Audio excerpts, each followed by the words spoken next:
A few years ago, our son was in summer camp and he came home complaining of an upset stomach. Well, within the next couple of days, it evolved from an upset stomach into the point where he was very, very ill and we had to take him into the hospital. It turns out that he had suffered from a burst appendix, where suddenly the bacteria that were living in his stomach were now circulating through his body.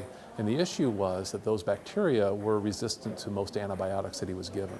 So he was given a total of about 8 different antibiotics, 6 of which had failed. The bacteria were resistant to the drug.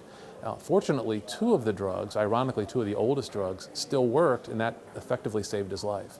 Had those 2 antibiotics not been around, he would not have survived.